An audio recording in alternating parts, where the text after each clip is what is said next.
Forget every modern STOL aircraft you've seen on Instagram, because the one quietly winning competitions, landing on glaciers and pulling people out of the Yukon is a 40-year-old Canadian design that you can still build in your own garage for less than the price of a new car. It's called the Chinook, and today we're looking at how it became one of the most insane short-field aircraft in the world. Here's the thing about most light aircraft. They're built for cruise, wings tuned for efficiency, and runways in thousands of feet. But the Chinook was designed to do the opposite, to climb away from a patch of dirt in seconds, fly slowly enough to pick your landing spot at a STOL, and put down in even less distance than the takeoff run. So how short is short? The original Chinook had a takeoff run of around 200 feet, and the modern DR and SJ versions can do it in even less.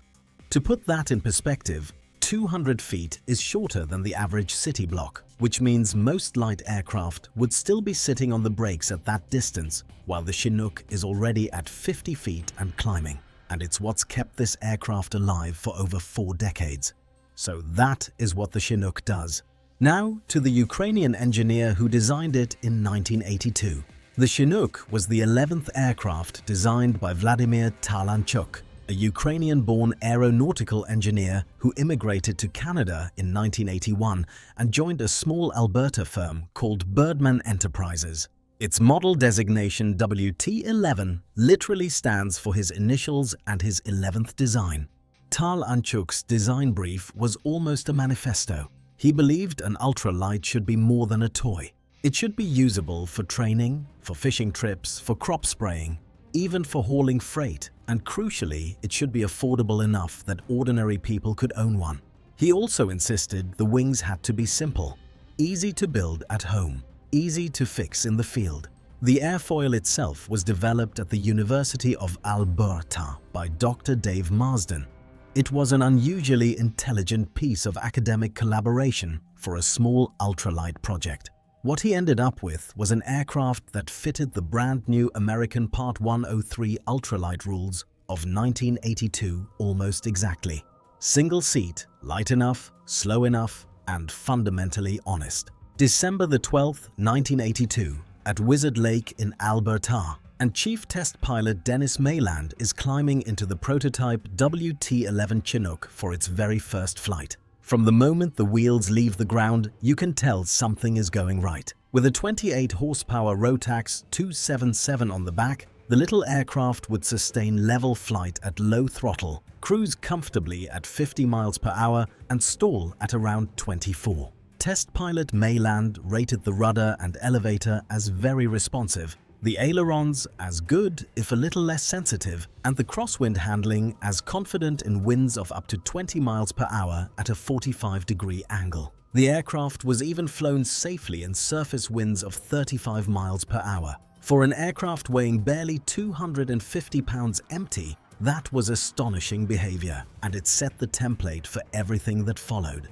So the WT-11 worked. Now 4 decades of evolution and a design nearly lost twice. Now here's where the story gets interesting, because the Chinook is a quiet study in survival. Birdman Enterprises produced about 700 Chinooks between 1983 and 1987, including the single-seat WT-11. By the end of 1987, however, Birdman had gone out of business, and the design could very easily have died right there. What saved it was a smaller Canadian firm called Aircraft Sales and Parts, ASAP for short, based in Vaughan, British Columbia, with a new 10-meter wing. The Plus 2 became the workhorse of the family for over 20 years, with engine choices ranging from the basic 50-horsepower Rotax 503 up to the 4-stroke Rotax 912. But ASAP wound down production around 2013, and once again the design came close to extinction. Then in 2016, a small Texas company called Aeroplane Manufactory bought the rights and moved the entire operation down to the United States, where they updated the kits, refined the build process, introduced the modern DR landing gear option, and began producing the Chinook DR and Chinook SJ variants we see today. Across all 3 companies, more than 1,100 Chinooks had already been built and flown by 2011 alone, and the number keeps growing. Not bad for an aircraft that's been declared dead twice. So the design survived. Now the modern DR, the version that became a STOL competition winner. So what does the DR actually stand for? It stands for Dan Reynolds, a bush pilot in the Yukon who flies several modified Chinooks for a living and who designed the heavy-duty landing gear system that gives the DR its name. In 2018, Reynolds broke the world record for shortest landing in the LSA class at the Valdez STOL competition in Alaska.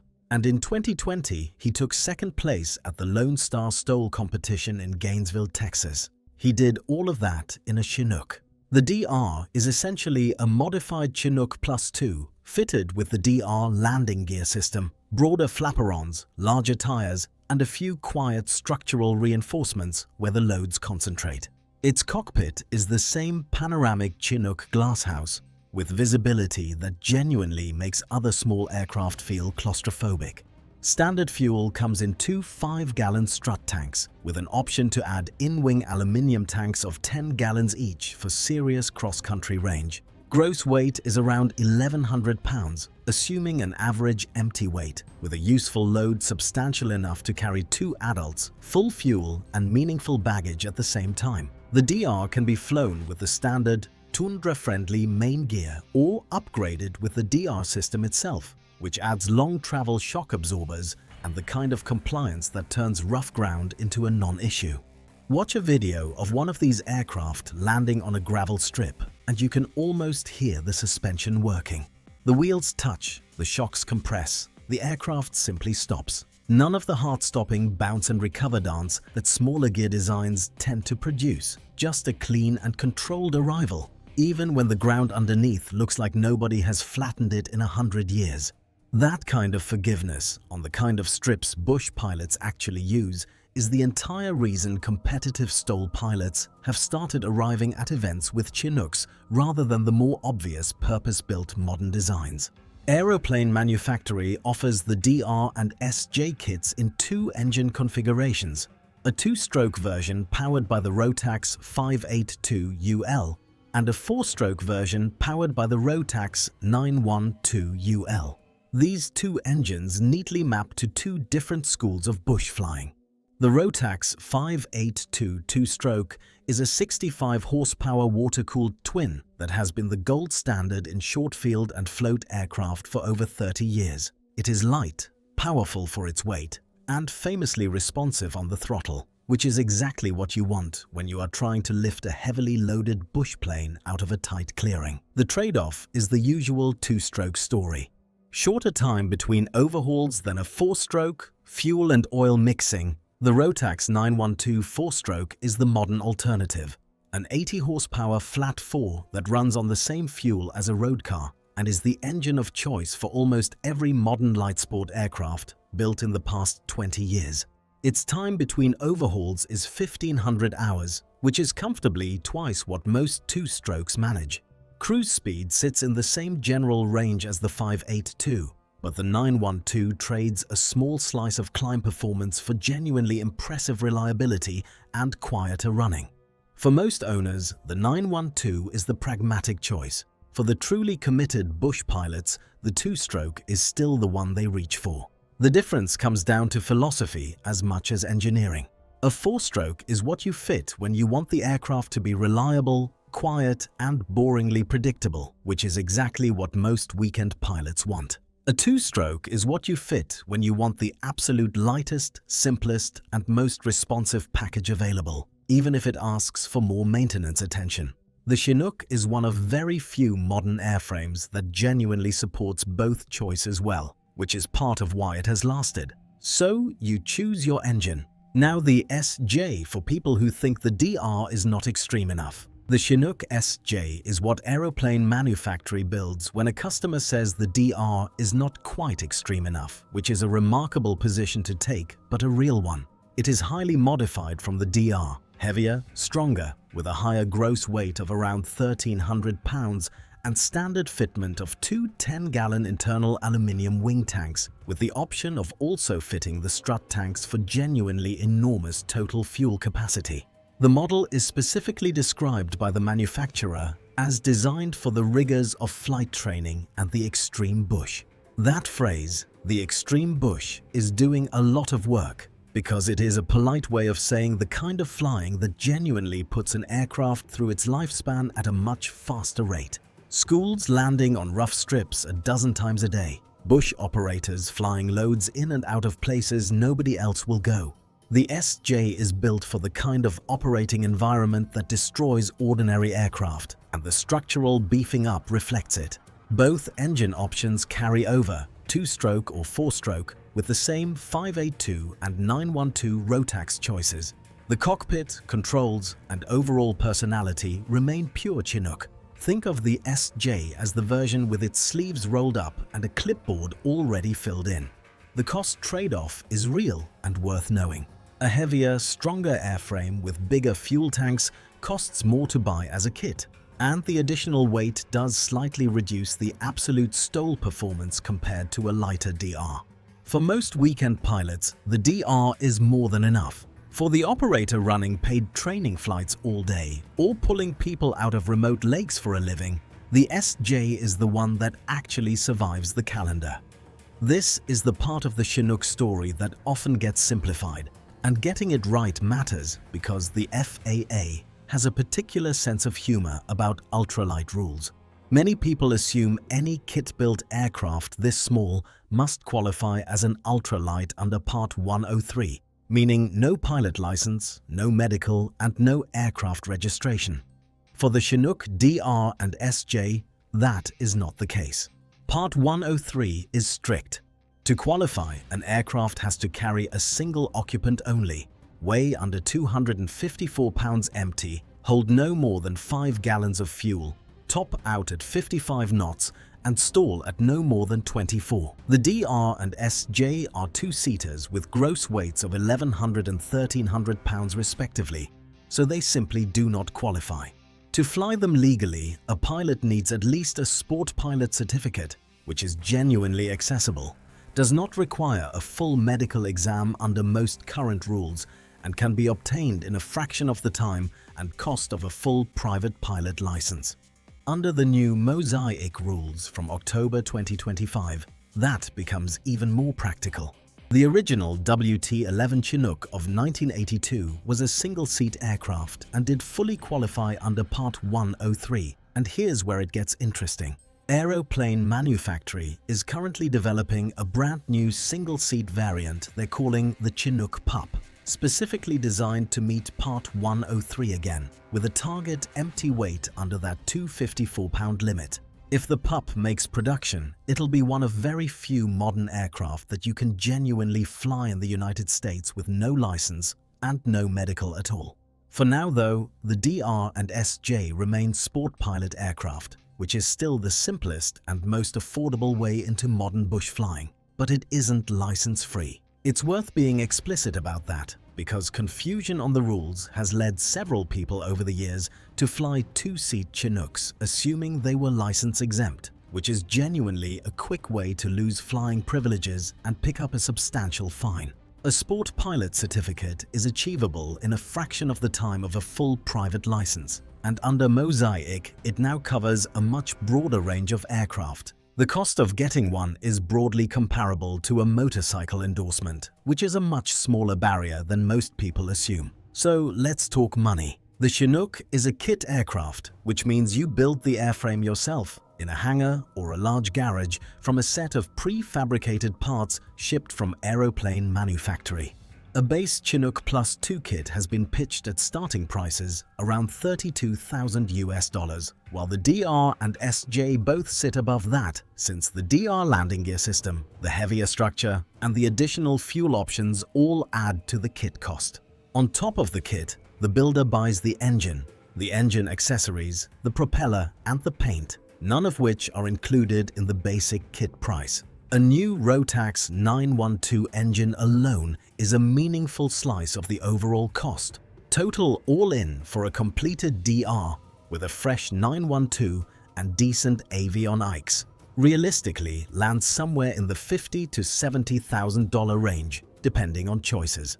Build time for an experienced amateur builder typically runs around 400 to 600 hours of garage work, which most owners spread over a year or two of evenings and weekends. That sounds like a lot until you compare it with the cost of any new factory-built aircraft in the same performance class, which generally start north of $150,000. The build process itself is also part of the appeal for many owners, rather than a cost to be minimized. People who build their own aircraft tend to know every bolt in the airframe by the time it flies. It is a different kind of ownership. Now to the question every bush pilot eventually asks. Why does a 4-decade-old Canadian design keep beating purpose-built modern STOL aircraft at competition? The honest answer is that the Chinook was designed for short fields from day one, rather than retrofitted for them later. Its wing has a remarkably high aspect ratio and very close rib spacing, which gives it strong low-speed lift and a forgiving stall. The flapper-ons, which serve as both flaps and ailerons, give substantial extra lift on takeoff and landing without adding the complexity of separate control surfaces. Long-travel DR gear lets the aircraft plant onto rough ground hard without bouncing back into the air the way more rigid landing gear does. Pusher configuration keeps the propeller well clear of stones and gravel on takeoff, a small detail that genuinely extends the life of a propeller in the bush.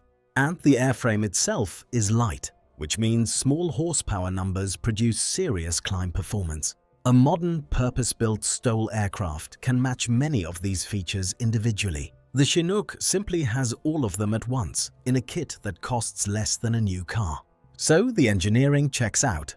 Now the last question. What does owning one actually mean? Now owning a Chinook is not the same experience as owning a factory-built Cirrus or Cessna. There's no dealer to call when something needs attention, no warranty in the traditional sense, and by the very nature of an experimental amateur-built aircraft, the owner is the chief mechanic, the regular pilot, and the person responsible for keeping the machine flying. For some people, that is the entire point of the exercise. For others, it would be an outright deal breaker, and that's honest information worth having before anyone sends a deposit.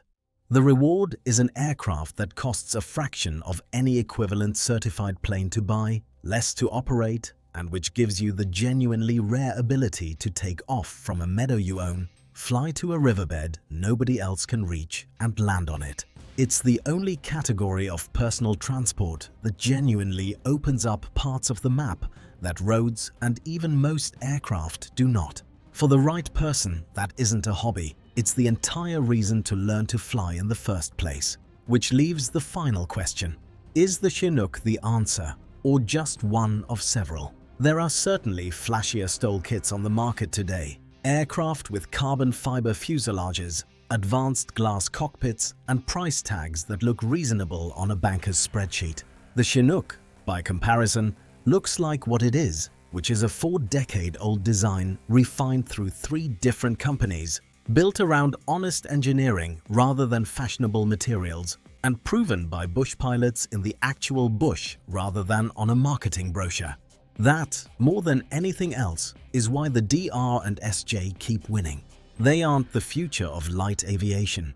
They're the version of light aviation that's already worked for 40 years and counting. Refined in the only laboratory that ultimately matters. The takeoff in seconds is real. The landing in less than a tennis court is real. And the price, at well under the cost of most new cars in the same showroom comparable bracket, is genuinely real too. If the brief was to build a plane that takes off in seconds and lands almost anywhere, the Chinook DR did the job in 1982, and it is still doing it now.